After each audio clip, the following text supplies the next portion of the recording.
Hi and welcome back to Learner King guys. So guys, i-check natin yung ating analytics at titingnan natin yung ating real-time views guys, no? Kung ano yung pinaka-issue this moment. Ayan, today is October 9, 2023. So ang pinaka-issue natin today is about GCash guys. So marami yung mga nagkakaproblema sa GCash, lalong-lalo na yung mga GCash users na hindi nila mabuksan yung kanilang GCash. Ayan, something went wrong. And GCash error login, ayan, login failed, and many more guys. So, ang ginawa natin sa ating GCash guys ay dahil kahapon pa nagkakaroon ng problema itong ating GCash guys, no? Ayan, ipapakita ko sa inyo kung ano yung ginawa ko. So first, kung ginawa ay chinik ko po yung ating internet connection, kung malakas po ba or hindi. And next na ginawa ko guys is chinik ko yung aking GCash clear cache and data. So pumasok tayo sa my settings guys, and pagkatapos hanapin natin yung apps. And then pagkapasok mo dito sa my apps, ayan, hanapin mo yung GCash, no? Ayan.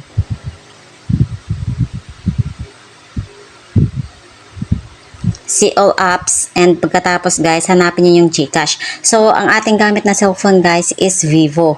Okay? So, nakadepende kung ano yung setup ng inyong cellphone na gamit dyan. Ayan, sundan nyo lang po itong ating step by step na tutorial. Okay? So, pagkatapasok po dito is pasok kayo sa inyong GCash, and then pagkatapos tap nyo po yung storage and cache. Okay? Sorry. So, pagkatapos guys, clear storage and clear cache. Okay?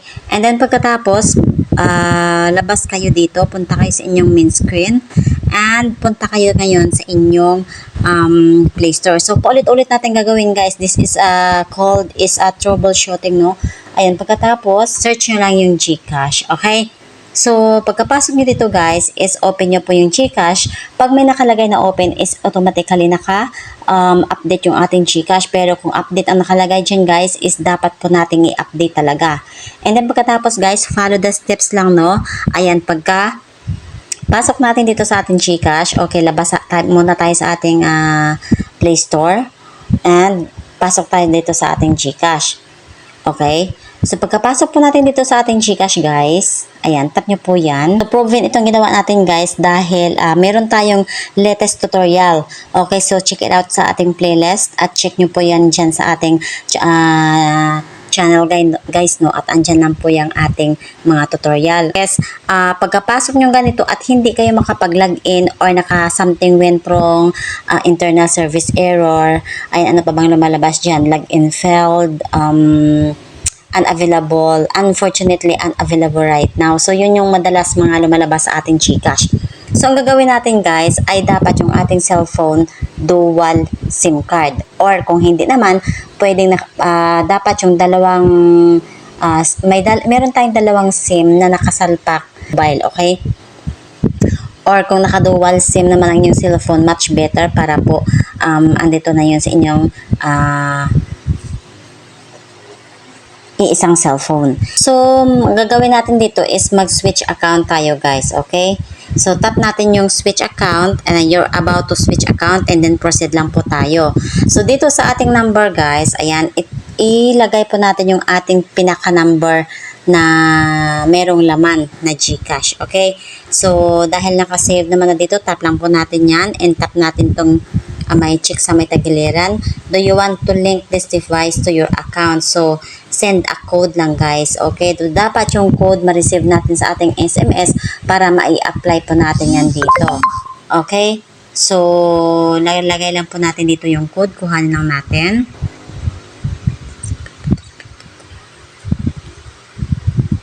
Okay, then pagkatapos guys, GCash would like to know your location. So, okay lang po natin yan.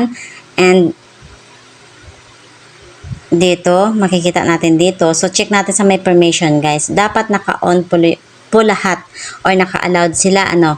Okay, so pagkatapos, back lang tayo dito sa may arrow sa may taas. Ayan, back lang po tayo.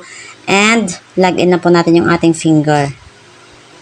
Yung ating GCash na recover na po natin at nakapasok or nakalagin na tayo. So, pwede na tayo mag-transact dito guys, no? Ayan, pwede na tayo mag-continue ng ating mga transaction.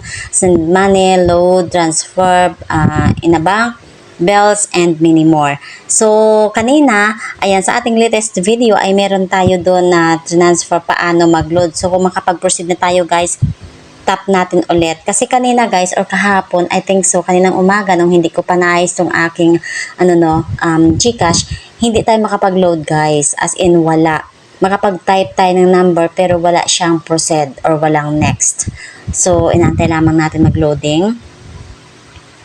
Ayan. So, try natin mag-load sa ating number guys, no?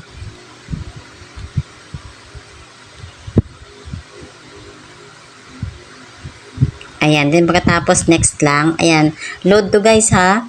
Try lang natin. And mamimili lang tayo dito ng mga offer. Okay. So, pagka tinap mo yung buy now guys, ay automatically papasok na po yung load sa ating number. So, well done. So, try naman natin mag-send sa ating X% guys kung makapag-proceed na siya, ano.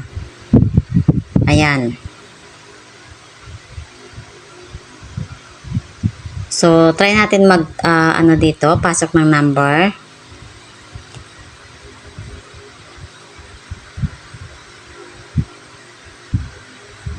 Okay. So, pagkatapos guys, ay next lang natin yan. And, pag i-tap natin yung I confirm that the details are correct, ayan, automatically magpo-proceed na yan. Unlike yesterday and kaninang umaga, ay wala po yung box na yan guys. At hindi tayo makapaglagay ng amount, ano. Tapos, try naman natin dito sa my scan guys, no. Sa my QR scan, katulad ng meron magpapa-cash in or cash out, ayan, through scan guys, try natin i-open. Kung makapag-open na siya, is automatically it's working guys. So ito lang po yung aking ginawa at sana nakatulong ito sa inyo. Kung nakatulong, please don't forget to hit like, subscribe, and share na rin sa ating video. Bye!